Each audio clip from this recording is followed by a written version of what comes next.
Hey, good evening, everyone. Welcome back to another episode of A Year in the Bible. We just wrapped up Exodus chapters 20 through 22, and we're going to be picking up in chapter 23 through 25. Um, Always remember, I'm in the ESV Study Bible, so please follow along to the best of your abilities, and let me know what kind of readings and interpretations you're getting out of your version of the Bible. I'd like to see and kind of compare what's being told here. So, without further ado, let's just hop right back into chapter 23. Okay.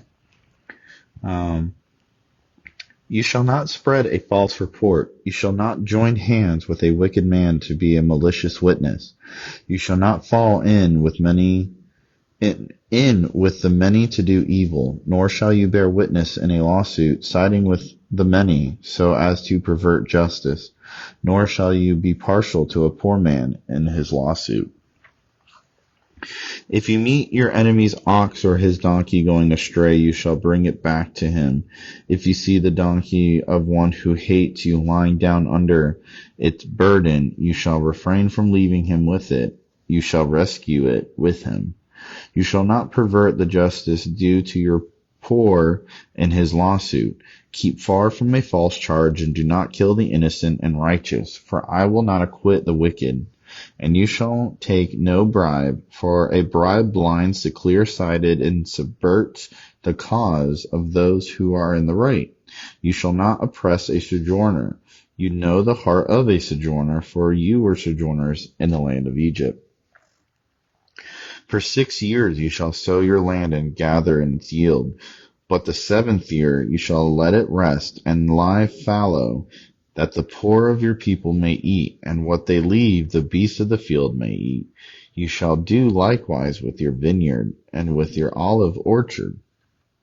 6 days you shall do the work, but on the seventh day you shall rest, that your ox and your donkey may have rest, and the son of your servant woman and the alien may be refreshed. Pay attention to all that I have said to you, and make no mention of the names of other gods, nor let it be heard on your lips. 3 times in the year you shall keep a feast to me. You shall keep the feast of unleavened bread. As I commanded you, you shall eat unleavened bread for 7 days at the appointed time in the month of Abib, for in it you came out of Egypt.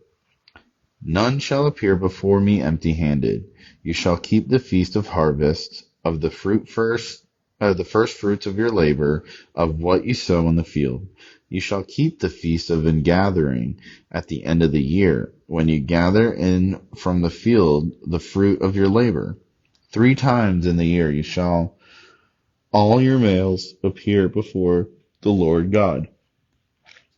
You shall not offer the blood of my sacrifice with anything leavened, or let the fat of my feast remain until the morning. The best of the firstfruits of your ground you shall bring into the house of the Lord your God. You shall not boil a young goat in its mother's milk. Behold, I send an angel before you to guard you on the way and to bring you to the place that I have prepared. Pay careful attention to him and obey his voice. Do not rebel against him, for he will not pardon your transgression, for my name is in him. But if you carefully obey his voice and do all that I say, then I will be an enemy to your enemies and an adversary to your adversaries. When my angel goes before you and brings you to the Amorites and the Hittites and the Perizzites and the Canaanites, the Hivites and the Jebusites, and I blot them out, you shall not bow down to their gods, nor serve them, nor do as they do, but you shall utterly overthrow them and break their pillars in pieces. You shall serve the Lord your God, and he will bless your bread and your water, and I will take sickness away from among you. None shall miscarry or be barren in your land. I will fulfill the number of your days, and I will send my terror before you, and will throw into confusion all the people against whom you shall come. And I will make all your enemies turn their backs to you. And I will send hornets before you, which shall drive out the Hivites, the Canaanites, and the Hittites from before you. I will not drive them out from before you in 1 year, lest the land become desolate and the wild beasts multiply against you. Little by little I will drive them out from before you, until you have increased and possess the land. And I will set your border from the Red Sea to the Sea of the Philistines, and from the wilderness to the Euphrates. For I will give the inhabitants of the land into your hand, and you shall drive them out before you. You shall make no covenant with them and their gods. They shall not dwell in your land, lest they make you sin against me. For if you serve their gods, it will surely be a snare to you. Chapter 24.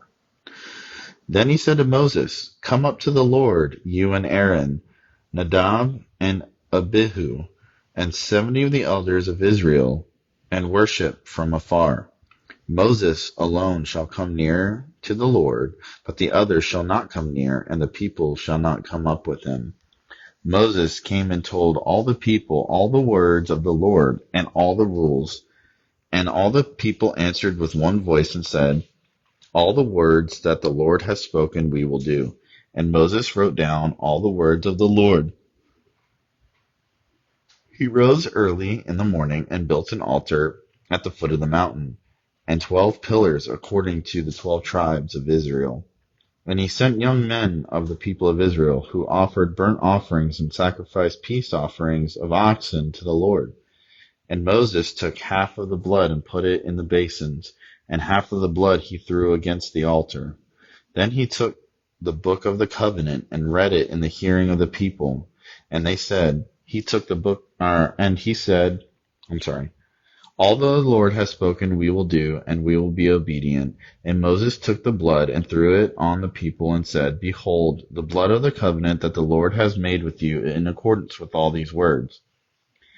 Then Moses and Aaron, Nadab and Abihu, and 70 of the elders of Israel went up. And they saw the God of Israel. There was under his feet as it were a pavement of sapphire stone, like the very heaven for clearness. And he did not lay his hand on the chief men of the people of Israel. They beheld God and ate and drank. The Lord said to Moses, Come up to me on the mountain and wait there, that I may give you the tablets of stone with the law and the commandment, which I have written for their instruction.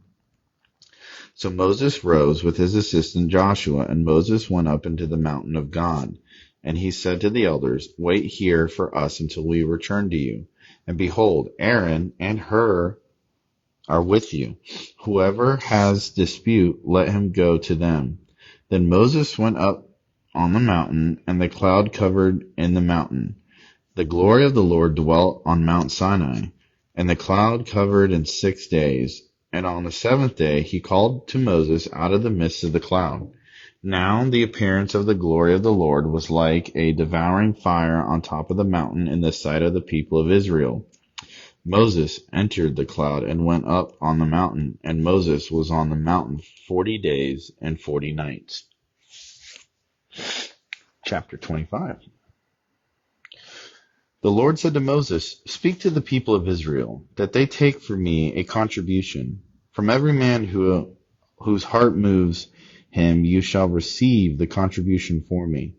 And this is the contribution that you shall receive from them: gold, silver, and bronze, blue and purple and scarlet yarns, and fine twine linen, goat's hair, tanned ram skins, goat skins, I don't even know how to say that word. Something wood. Acacia wood? I don't know. Oil for the lamp, spices for the anointing oil, and for the fragrant incense, onyx stones and stones for setting, for the ephod and for the breastpiece. And let them make me a sanctuary, that I may dwell in their midst. Exactly as I show you concerning the pattern of the tabernacle, and of all its furniture, so you shall make it. They shall make an ark. 2 cubits and a half shall be its length, a cubit and a half its breadth, and a cubit and a half its height. You shall overlay it with pure gold. Inside and outside shall you overlay it, and you shall make on it a molding of gold around it. You shall cast 4 rings of gold for it, and put them on its 4 feet, 2 rings on the one side and 2 rings on the other side. You shall make poles and overlay them with gold, and you shall put the poles into the rings on the sides of the ark to carry the ark by them. The poles shall remain in the rings of the ark, they shall not be taken from it. And you shall put it in the ark, the testimony that I shall give you. You shall make a mercy seat of pure gold. 2 cubits and a half shall be its length, and a cubit and a half its breadth. And you shall make it 2 cherubim of gold. Of hammered work shall you make them on the 2 ends of the mercy seat. Make 1 of cherub on the one end, and 1 cherub on the other end. Of one piece with the mercy seat shall you make the cherubim on its 2 ends. The cherubim shall spread out their wings above, overshadowing the mercy of the seat with their wings. Their faces one to another toward the mercy seat shall the faces of the cherubim be.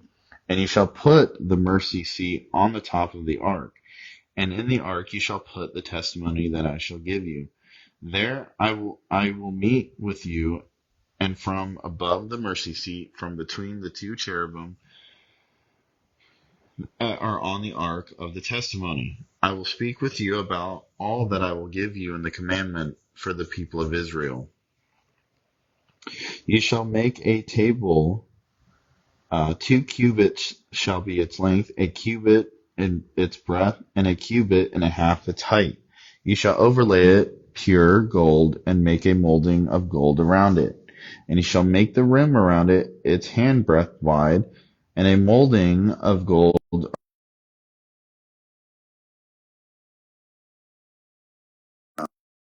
You shall make for it 4 rings of gold, and fasten the rings to the 4 corners at the 4 legs. Close to the frame the rings shall lie, as holders for the poles to carry the table. You shall make the poles, and overlay them with gold, and the table shall be carried with these. And you shall make its plates and dishes for incense, and its flagons and bowls with which to pour drink offerings. You shall make them of pure gold. And you shall set the bread of the presence on the table before me regularly. You shall make a lampstand of pure gold. The lampstand shall be made of hammered work. Its base, its stem, its cups, its calyxes, and its flowers shall be of one piece with it. And there shall be 6 branches going out of the sides, 3 branches of the lampstand out the one side, and 3 branches of the lampstand out the other side of it. 3 cups made like almond blossoms, each with calyx and flower on one branch, and 3 cups made like almond blossoms, each with calyx and flower on the other branch. So for the 6 branches going out of the lampstand, and on the lampstand itself there shall be 4 cups made like almond blossoms, with their calyxes and flowers, and a calyx of one piece with it under each pair of the 6 branches going out from the lampstand. Their calyxes and their branches shall be of one piece with it, the whole of its single piece of hammered work of pure gold. You shall make 7 lamps for it, and the lamp shall be set up so that to give light on the space in front of it. Its tongs and their trays shall be of pure gold. It shall be made with all the utensils out of the talent of pure gold. And see that you make them after the pattern for them, which is being shown you on the mountain. That last chapter was a little rough there, and I apologize. It's just some of the descripting words here were a little bit difficult, but we pushed through it nonetheless. That was the end of this episode. This episode covered chapters 23 through 25. Can't wait to continue moving on into tomorrow's episodes. Sneak preview. Looks like we're going to be discussing the tabernacle to start off next episode. Hope you guys have enjoyed this. Please like, please comment, and share this to anyone that you guys might see value in this for. And can't wait to see you next time. Later.